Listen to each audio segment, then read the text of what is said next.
Many people who now live in Normal Heights aren't even aware of the 1985 fire. At the time, though, it was the worst brush fire in San Diego's history. Joining me with what went wrong and how it's changed fire policy are San Diego Fire Department's Assistant Chief, Brian Fennessy, and Gary Weber, who evacuated his Normal Heights home during that fire. And Brian, I understand it was 96 degrees that day when the fire started in Normal Heights in a canyon above Interstate 8. What were some of the challenges that fire crews faced then as compared to now? Well, certainly you mentioned it, the heat. The direction of the fire travel, it was moving eastbound. Normal upslope winds, provided fire to carry on up the canyons. And as it moved east and moved into those finger canyons, it would race up to the top and into the homes and start multiple homes on fire. So as it continued to do that, we ended up with ultimately 70 homes on fire that were destroyed. Right, and you actually, it took a while. You started on the homes, I understand, and then it took till you got more resources to go down to the canyons where the source of the fire was. You're absolutely right. The fire department invested all of its time and resources on those homes that were on fire. It finally took resources coming in from throughout the county and north of us to deal with the fire at the bottom of the hill to stop the fire progress. Well, let's talk, Gary, about what happened to those homes. You evacuated your home. Describe what it was like in your neighborhood when this fast-moving fire was jumping from canyon to canyon and home to home. I was riding around on a bicycle trying to stay on top of where the thing was, and it was everywhere. It was leaping streets, and the flames were 50 feet in the air, and it was like a holocaust. There was nothing that any garden hose or even fire hose was going to do to beat that thing down. It was just running wild. Well, speaking of which, Brian, there were a lot of homes damaged. No one died, I understand.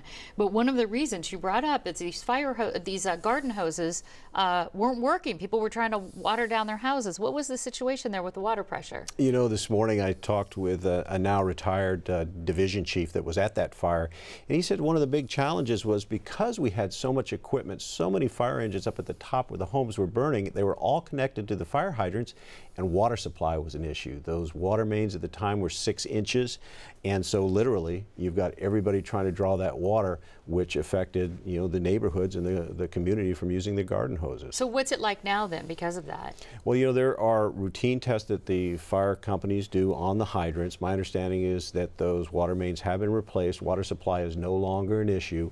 However, we would prefer, obviously as the fire department, if we're in there protecting homes, that we ask the residents to leave and not use their garden hoses. Our concern is for their personal safety. Okay. And Gary, now I know San Diegans can see this fire, as you were talking about, was so immense from Mission Valley, but your parents, I understand, were actually in Cincinnati, but they found out about it. I am from Cincinnati, so is my family, and the Reds and Padres were playing that afternoon in Jack Murphy Stadium, and they wondered what was going on because they know where I live. They had been there, and the cameras were tuned up on the hill looking at this thing between innings, and I had many calls on my answering machine, which I had just got at the time, wondering where we were. Well, you say your answering machine because, of course, there was no social media. There was no reverse 911 calls. Did your house survive?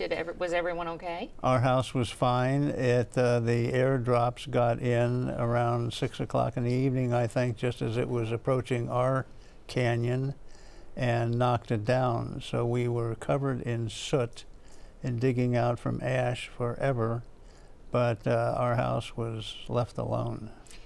And Brian, because of this fire, San Diego actually changed some policies on fire prevention. I'm thinking of a brush abatement, a defensible space. So where does that stand today? Those are all very common terms now, and you're correct. Back then it was a 30 feet of defensible space. I don't even think they used the term defensible space. Today it's 100 feet.